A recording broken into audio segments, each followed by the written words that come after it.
We all rely on farmers and ranchers, but farming is riskier than other businesses out there. Crop insurance helps farmers manage their risk. With crop insurance, farmers put skin in the game by paying premiums and shouldering deductibles. That keeps taxpayers from having to pick up the whole bill every time disaster strikes. Today, about 90% of U.S. farmland is insured, providing $100 billion in protection to more than 130 different kinds of crops. It's a testament to the program's success. Thank you for joining us for our Agri-Pulse Washington Week in Review. I'm Spencer Chase, joined as always by Agri-Pulse Senior Editor Phil Brasher, discussing the week that was, agriculturally speaking, in Washington, D.C. And in Washington, D.C., behind-the-scenes action continues to unfold as House lawmakers, and particularly House GOP leaders, try to move forward a farm bill that we've talked about in many different editions of this video. That work is ongoing. We're hearing now, Phil is reporting that lawmakers are going to be out of town next week for a recess. The week after that, they're going to be trying to whip the vote a little bit more. And Phil, it sounds like the week after that, so the week of, I believe, May 14th, if I was looking at a calendar, I could tell you exactly, but right. Week of May 14th, that's when the farm bill is going to the House floor. Well, that's the plan. I'm talking to the chairman of the Agriculture Committee, Mike Conaway. He says we'll be out next week. He'll be doing a lot of work in terms of outreach, members of the committee, Republican members of the committee back in their districts, talking up the bill, explaining it.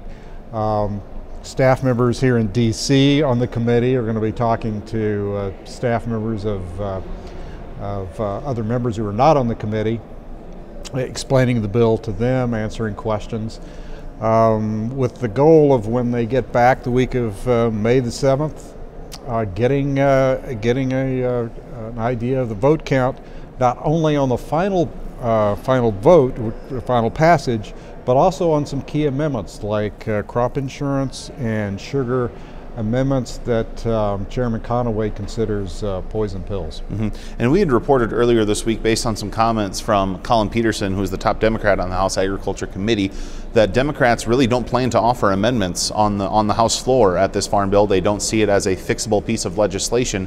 And so, Phil, that's really going to lead committee members to rely on votes from folks that have not particularly been supportive of farm programs, some of these uber conservative members of the House. Right. Well, definitely on final passage, they've got to have those fiscal conservatives who really don't like a lot of the rest that's in the farm bill. They like the welfare reform. That's the biggest single challenge that Chairman Conaway has, is convincing those members to vote for the bill on final passage. And the message to them is quite simple. If you like these SNAP reforms, this welfare reform, work requirements with the food stamp program, now call it SNAP, then you've got to vote for the bill and commit to vote for the bill on final passage. I have to have you. That's the message.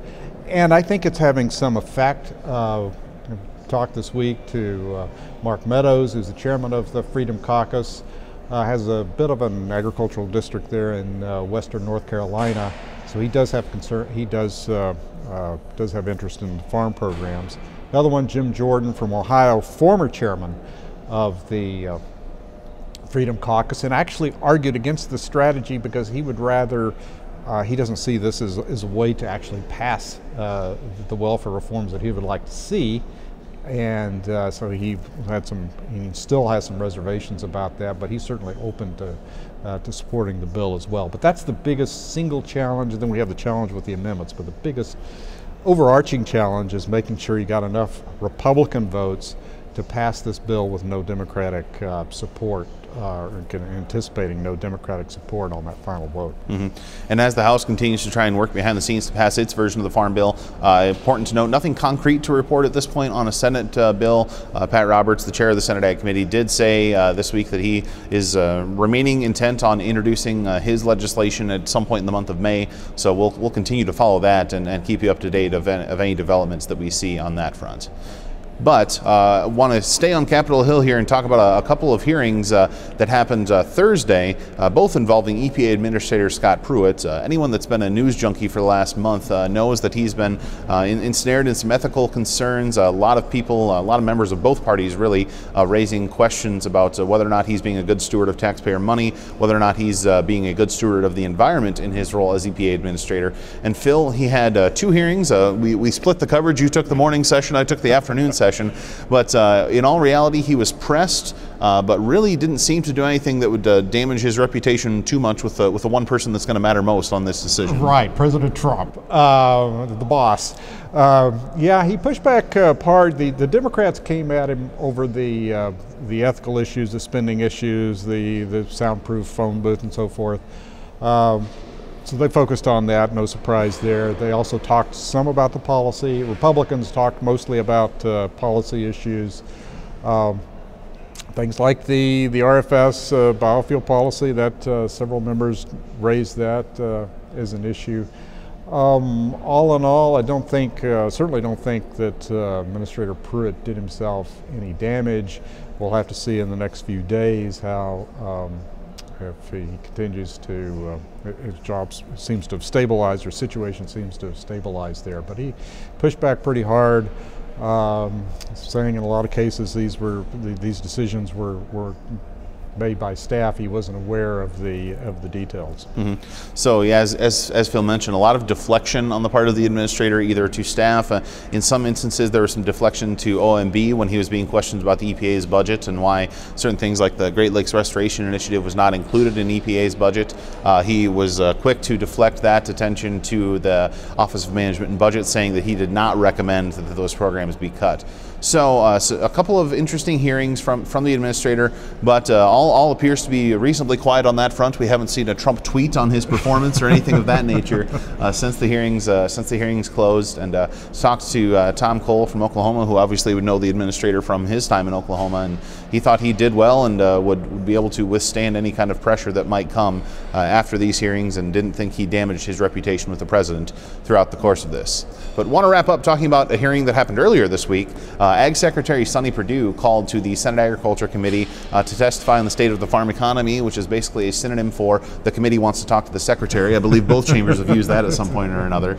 But Secretary Perdue was before the committee, and Phil, he said something in regards to Administrator Pruitt, kind of deflecting a lot of the criticism for the current state of the renewable fuels industry debate to Administrator Pruitt, saying this is a decision that the president made to stick with a 15 billion gallon statutory level of ethanol blending. But Administrator Pruitt was, I believe he used the words demand destruction for some of these hardship waivers.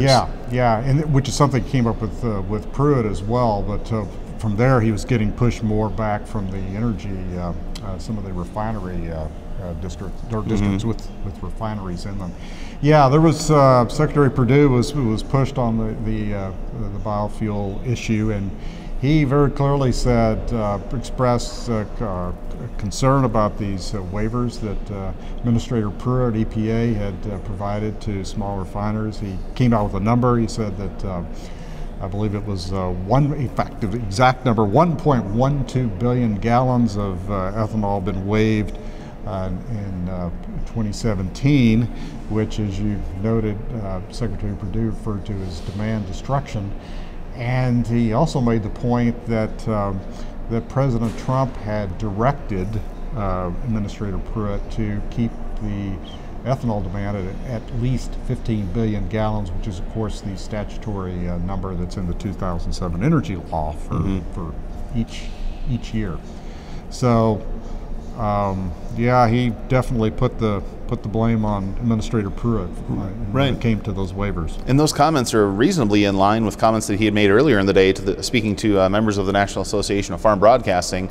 He encouraged us, I was in the room for this, and he encouraged us to ask Administrator Pruitt about what was going on that front. And he said that there were issues there that needed to be unfolded, and Administrator Pruitt went on to tell us that these waivers are being issued objectively and not subjectively. He said they're trying to administer and abide by the statute in issuing these waivers. Yeah. So that discussion continues to unfold. Yeah, and obviously what you're seeing is this cross pressures that the administration is getting, which is trying to be supportive of both the oil and gas industry and also ethanol and corn growers and so forth. And you've got Secretary Perdue very much this week anyway and recently certainly on pushing back on behalf of ethanol and corn growers and biofuels, and the administrator, on the other hand, has been issuing the waivers, trying to also address the concerns that the refiners have about the volatility in the RIN market, the biofuel credit market. So they've got these this administration, this White House, trying to deal with this, and it really was out in the open this week in these two sets of hearings, one on Tuesday and the other one on Thursday. Other set on Thursday with Administrator Pruitt. So the theme of this week seems to be stay tuned. We don't have any kind of firm resolution on the House Farm Bill action, nor do we have any on the administration's plans for biofuel policy. So I'd encourage you to keep your eyes on Agri-Pulse.com, continue to watch for news and updates on all fronts ag policy. But I think that's going to do it for this week. So for Phil Brasher, I'm Spencer Chase. Have a good one.